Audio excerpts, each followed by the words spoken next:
I study horses, beauty matched only by their strength. I try and capture.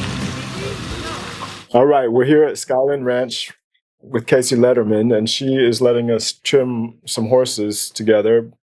I'm working with Brendan Wren here, who is an up-and-coming farrier assistant on his way to becoming a junior farrier.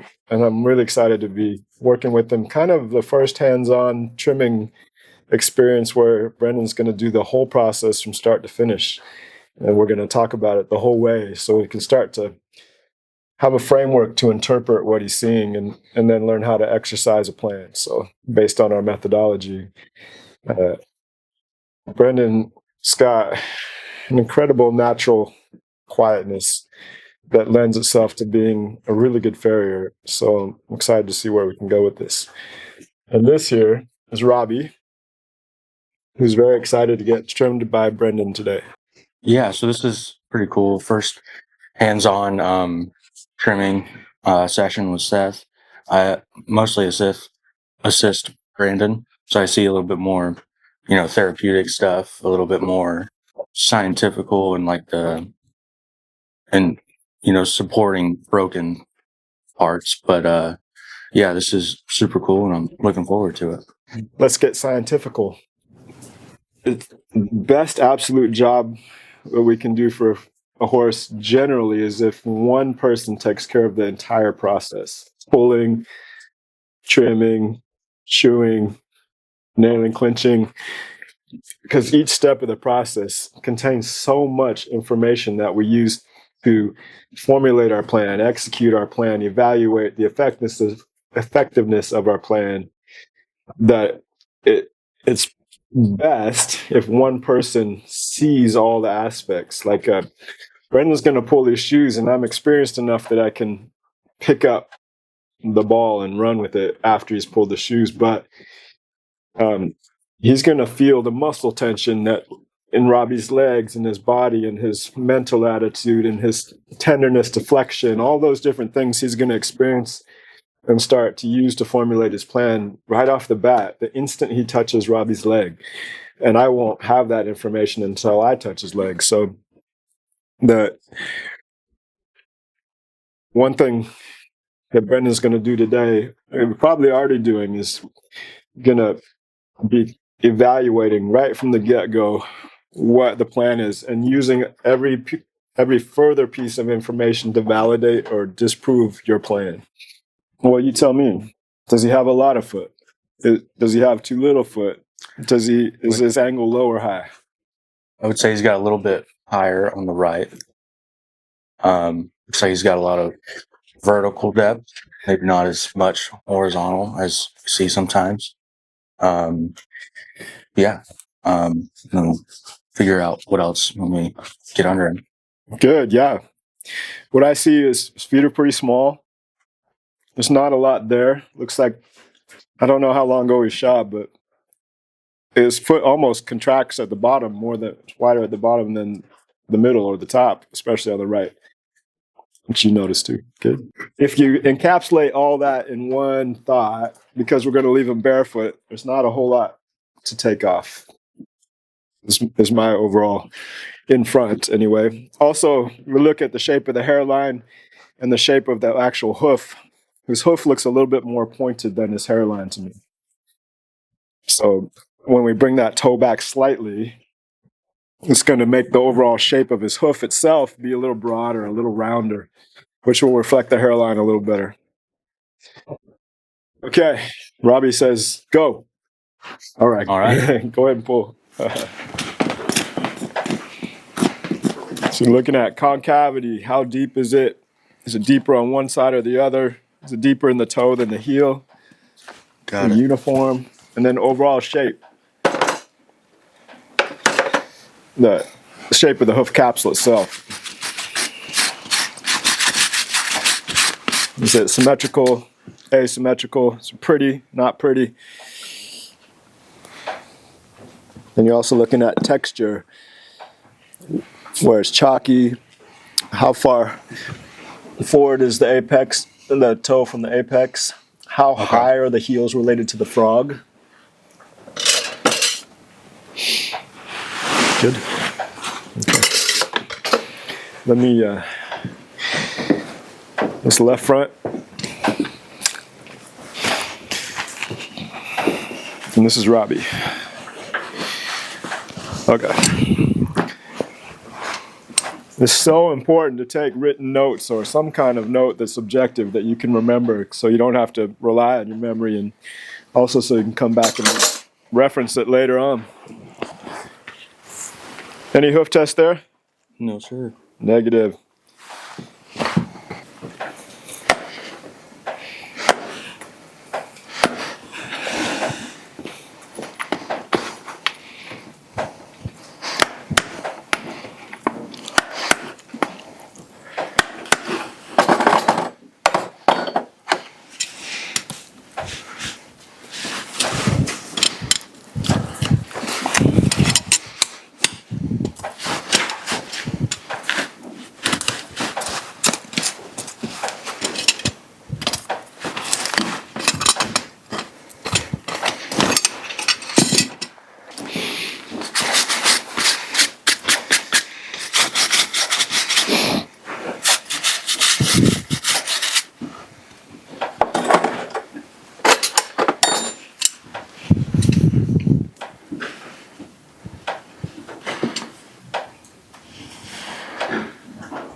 Negative?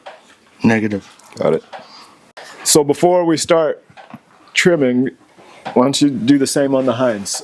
Clean and test. Okay. And then also evaluate, kind of look, and because, you know, we're dealing with the whole body, not just a foot or a leg or a lameness. We're always dealing with the whole body. You can't help but deal with the whole body. It's important for us to look at each foot individually, but also each foot as related to the body and the other feet. And it helps me to see them all four bare as I make my plan.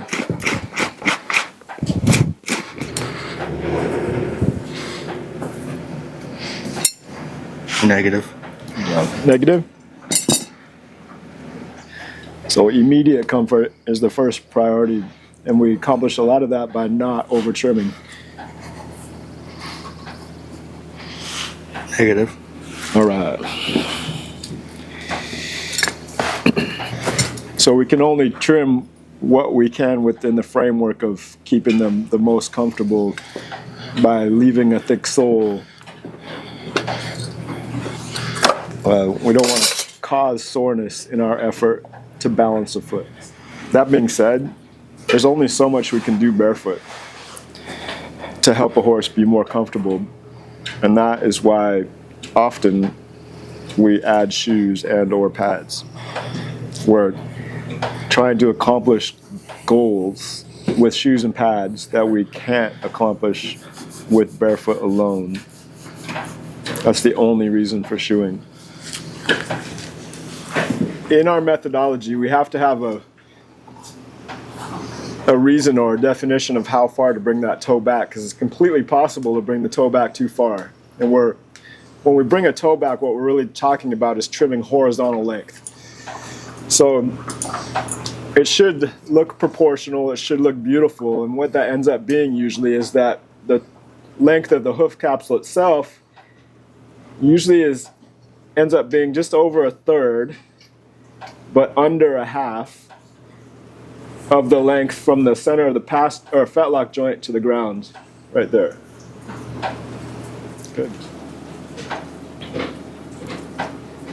And the fact that his heels are right now above his frog. The height of the frog is a good basic rule of thumb for how high the heels should be. And the most common thing we see, of course, is the heels of the hoof wall are below the level of the frog, right? Good. So, seeing that he's going barefoot and he just had shoes on, we want to leave a lot of mass and volume, because a lot of this is going to exfoliate on its own really rapidly now that he's barefoot. And his feet are going to end up looking more like those hind feet. If we trim a bunch off of him now, he's going to end up, basically the live sole is not going to have time to develop into the callus that we want for protection. So let's touch up the shape a tiny bit, but based on what I've been telling you, his feet are actually pretty decent where they're at. We have good HPA. We have just over a third and just under a half toe length. The shape is a little off. It does not reflect the cornet band. It's a little bit pointier than the cornet band, especially on the right. He has nice concavity. Barefoot, I like to leave a little bit more heel on him, and more foot in general, because when they're barefoot, they need the protection that more foot, more tissue offers. And that tissue is what we're basically replacing or protecting when we put shoes on. So, why don't we measure all the different measurements we normally take just to verify? And why don't you put his foot on the stand and fix that shape a little bit, okay? Okay. One of the most important things we're doing for Robbie here right now is not over trimming. And we've gone through all the different aspects of the methodology largely here, and realized that there's not a whole lot to do. And so if our ultimate goal is his comfort, then because we know the methodology and all the scientific points regarding the methodology, we realize there's not a whole lot to do here. And for his comfort, that means we don't do much, which goes contrary to human nature.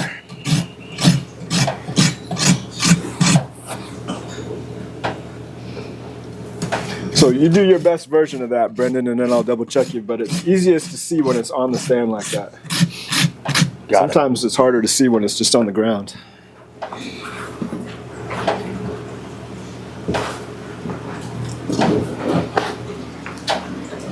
I always go with first impressions, because your first impression is a reflection of your artist eye, and your artist eye is a reflection of your interpretations of the proportional relationships of things. And our mind, our artist eye, likes to see things in a certain proportion, and certain proportions are more beautiful to our eye. So when I look at Brendan's first step in this trim, I see that it looks more beautiful to me. It's got a nice, broad, round shape, and that shape is a stronger shape, and it's more normal front foot shape, and it reflects the cornet band really nicely. Okay, good, beautiful. Might smooth out that a tiny bit, Okay. just because it'll catch, but other than that, looks really good. You haven't overdone any particular thing. We removed his shoes, so he's got more potential to be sore. So great. This hoof shape is a little different to our eye because we're so used to seeing feet that are wider. So in bringing it back, the narrowness of it makes this look so pointed. Good. For a first trim, and because you don't know this horse very well, what you've done is beautiful. You've improved it a little bit, but not too much. And our overall goal is to keep him comfortable, so we don't need to do too much. All right, when I measure that, I'm looking to this point, and I'm going at the bottom of the bump of the hairline, which I can feel with my thumb. And I'm seeing just over 3 1/4 to that point. So I'm looking past this in the ruler at that angle to this point. Okay. Okay, you try it. And see if you can make yourself see that. I see 3 1/4 too. Okay, great. Yeah. I do too. Do you really? Even on the camera. All right, awesome. Great. You're all right, bud. So we started on the low foot, which is my preferred place to start. And this is going to give Brendan information for all 4 feet as he goes through them to kind of balance them to each other. All right, so you got 3 1/4. Yes. Now go ahead and measure the other aspects. So we got angle, Right. width, and perimeter. And you can use my tape measure there.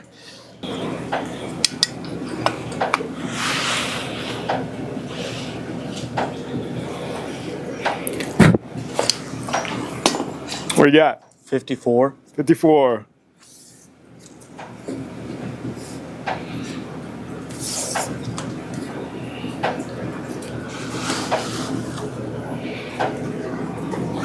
Oh, I like this horse.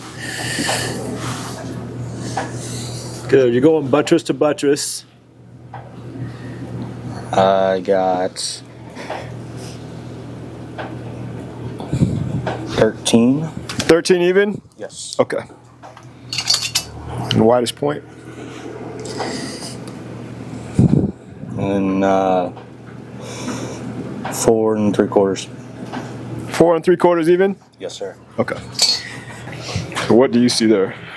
I see the distance from the heel to the heel bulb is longer on the medial side, shorter Yes. on the lateral side. That's exactly what I see. Excellent. And So- the coronary band's a little higher on the medial side as well. Very good. That kind of stuff is actually kind of sometimes hard to see. Okay. Then the last question here is there room in a vertical depth sense to manipulate that by trimming it down? And I think there is. Yeah. Good. Okay. So grab your nippers. So you're gonna nip you down to probably about there. That's gonna be as much depth as you take, at least the first go around. Interestingly, you can see that the concavity is slightly deeper on the medial. I see that. So all the pieces of information point to the same thing. Good. Okay. Normal position. Nippers perpendicular to the hoof, not tipped in, not tipped out. It doesn't have to be exact. It's okay if it is a little bit or one or the other. But that's your goal, okay? I'm gonna start, and you're gonna imagine that this is one plane, and you're gonna tip that plane in a little bit. Okay.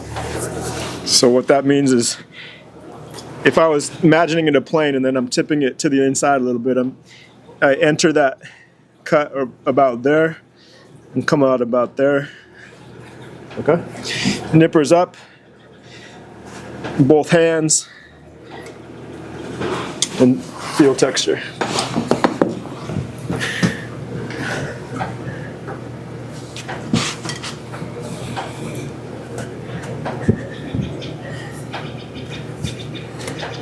Good. Oh, we got the twist already. Yep. So imagine you're following an imaginary line. Fantastic. Good job. Yes.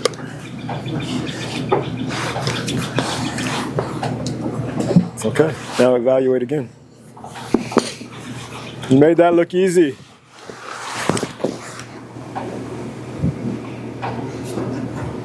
And again, the most important is the distance. Right. So we got a little bit more even distance. Actually looking a lot better. Then it looks like this heel is just a little high on the lateral side. Yeah. Yep. Just a little bit. Let me take a look.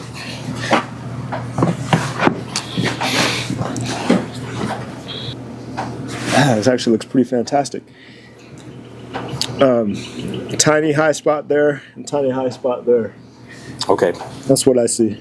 So it's, see if you can see that.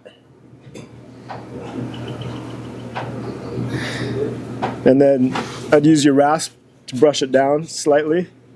And then we'll move on to the next step. Okay. All right. And it's more important to not over trim than it is to get it perfect. But we're a long ways from over trimming, so we're safe here. Yep. Focus on the heel.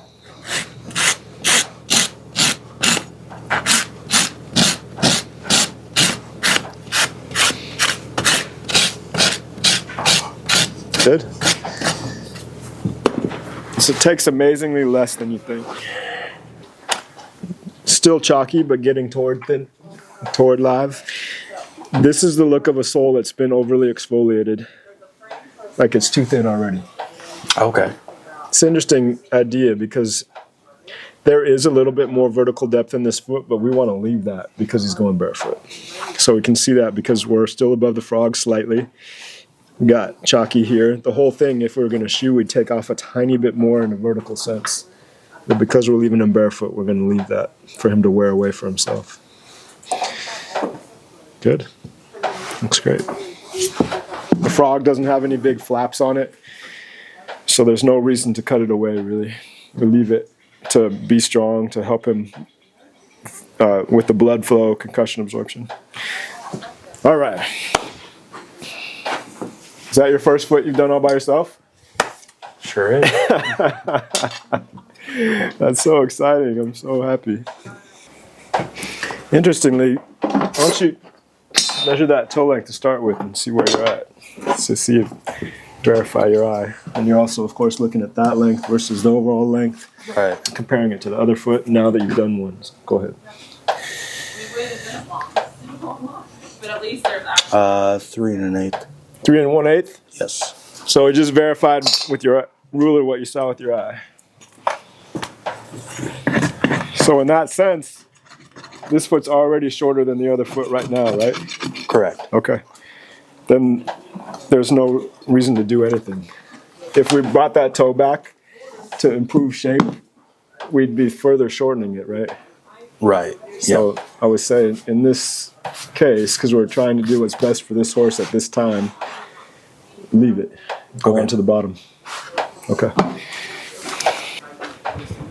Okay, heel height compared to the frog, compared to the other foot, medial lateral, concavity, all the things. You tell me what you see. Width, I got 4 5/8 plus. Okay, so it's narrower. Right. Okay, which follows the normal pattern of things.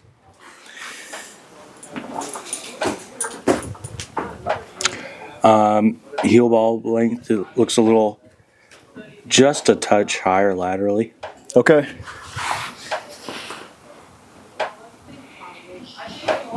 Feet concavity, maybe a little deeper laterally.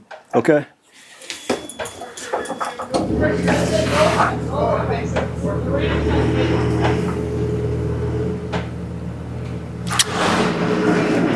How about from the apex forward?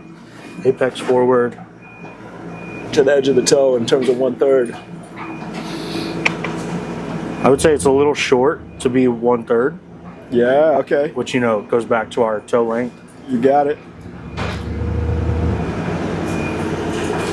What should I take from the bottom? Measure angle. The heels are well above the frog here, right? Correct, yes. The frog is also exfoliated a lot. 52. Which is lower than our other angle, huh? Yeah. Other angle is 54. Okay. Yeah, yeah.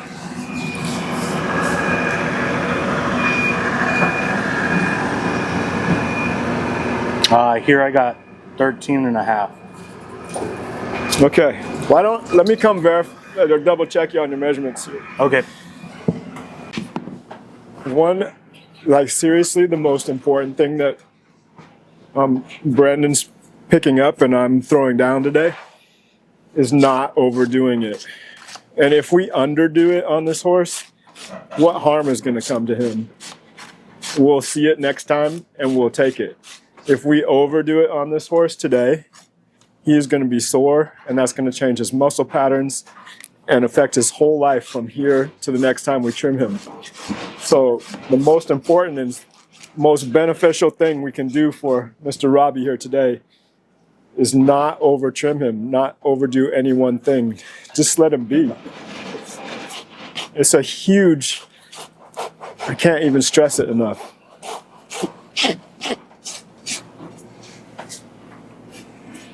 Of course, the thing that we're not overdoing is we're maintaining or increasing vertical depth. So given that we're just trimming in barefoot, what we're doing is maintaining vertical depth.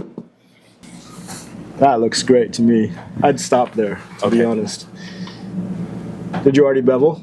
Yes. Yes, you did. Okay, great. Should I hit take that this flap from that frog, or? No, I would leave it. Okay. In this case, because it's pretty firmly attached a little farther up.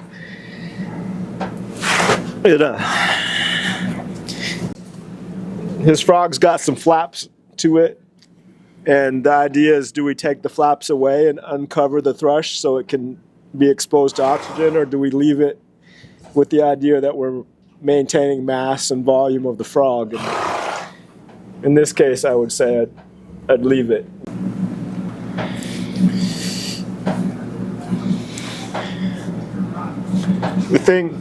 The thing that I see here is that his frog has shed. It's not as voluminous as his other frog. Right. Voluminous.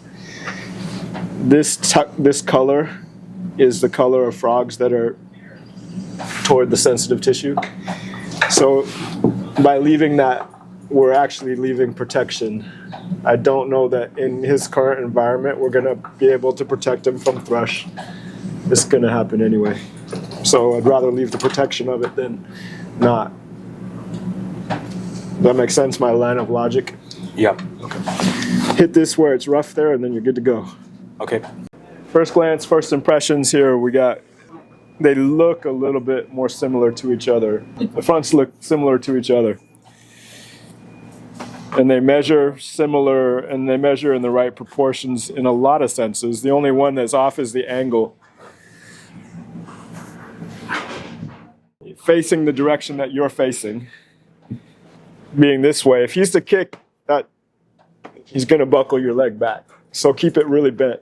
Okay. If he kicks you, it's going to hurt, but it won't hurt that much. But if your leg's straight and you bend down to pick it up, you have more risk of injury. Okay. Got it. And you can, yeah, there you go.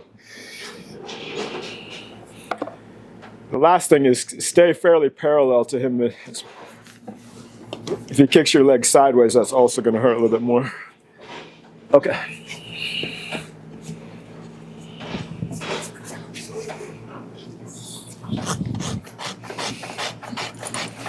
And look for excuses to do less. So you were exactly right, and that there's not a whole lot to do. You're improving the shape a tiny bit. And we're also going to verify that on the bottom.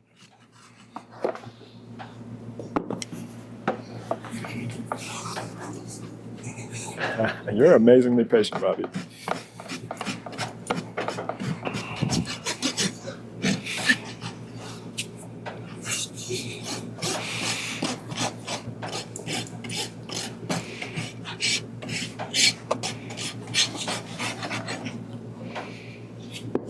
This foot is already measuring at the toe length, the same as the right front.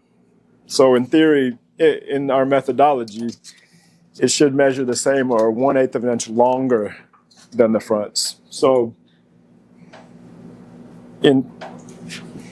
what I'm saying is that's one piece of information telling us there's probably not anything to take on the bottom because it's already measuring as short as we would want it to measure.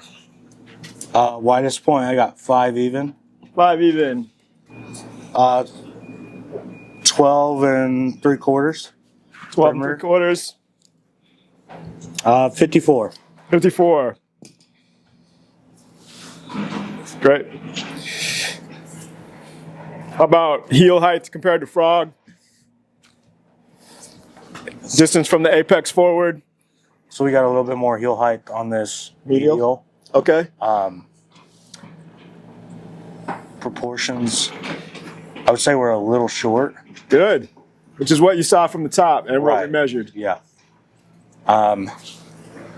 Plane, a little higher laterally. Lateral or medial? Or medial, sorry. Okay. Got it. Let it hang, just hold by the fetlock. Yeah, there you go. Perfect, exactly. Yeah, other than just taking a touch immediately and 45ing it. Okay, can you see the high medial while he's standing on it? Yes. Okay. Then you got pieces of information from two different directions, which means you go for it. Good. Knee bent. Good, good. Stay parallel to his body rather than turn sideways. There you go. Parallel facing forward or parallel facing back, doesn't matter, but that way, when he kicks your leg, he'll kick it in the right direction. Rah, rah, rah, rah. 3 1/8 as well. 3 1/8.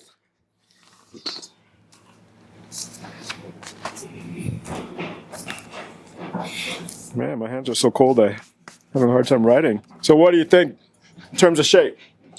I'm just going to clean the shape up, not take a lot.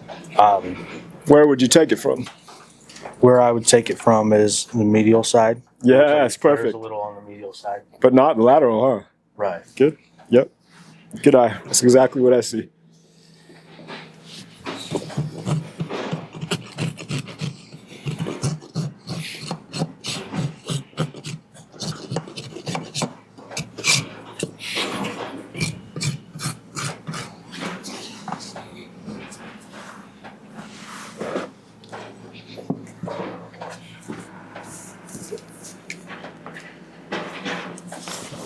Come here, Robbie. I'd say it's just a little higher medially.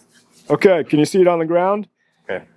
The way they stand on it is the most important factor in medial-lateral balance. It's more important than what you can see from the bottom. Okay? Got it. Cool. Good job.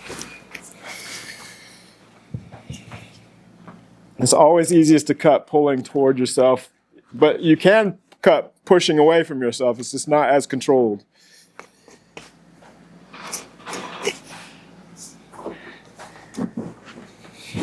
Great. And Robbie is about done with this whole process. If I was a lead mare, he would never dare push into my space like that, no matter what's going on around us. It doesn't mean we have to be abusive to be assertive, but yeah, perfect, great. But we do sometimes need to hold our space. And you can do that with your energy.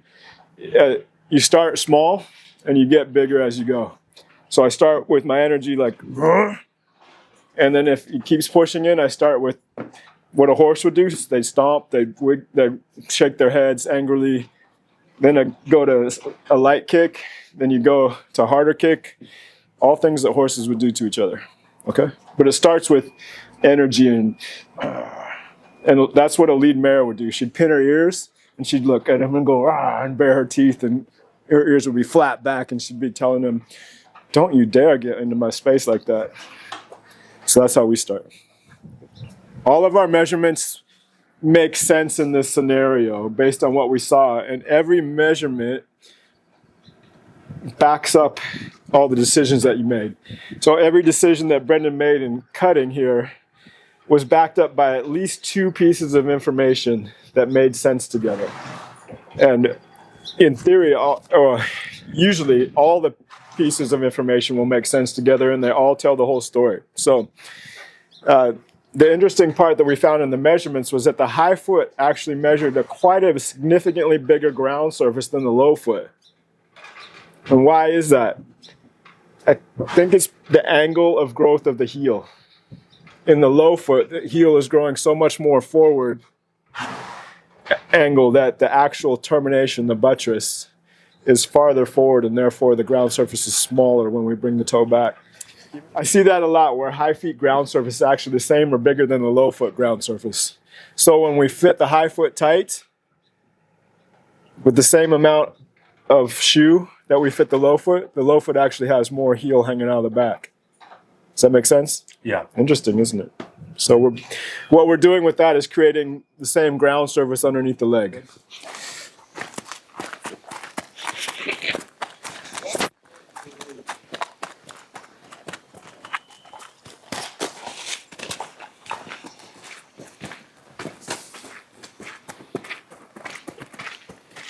Do it again.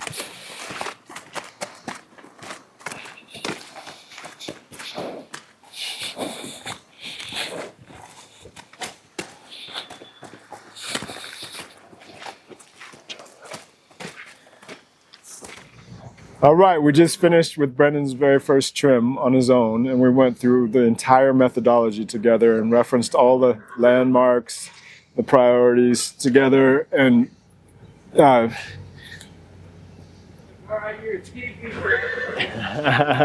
all right. Our next horse decided to take itself on a walk. Okay, so we successfully went through everything. We got through this trim really well, I think, and one of the most important things that we went over and that Brendan did really successfully was not take too much in any particular place. And we left structure, we left volume, he left mass, so that horse has some protection and tissue structure to work with for next time.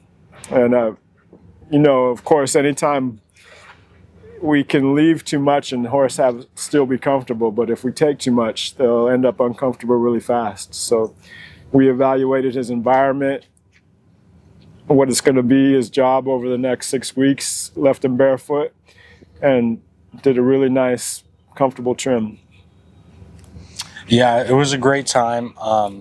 Honestly, it's so cool to see just the methodology behind the trim we do. And to realize that, you know, like Seth said, you would rather leave more instead of take more and end up with a lame horse.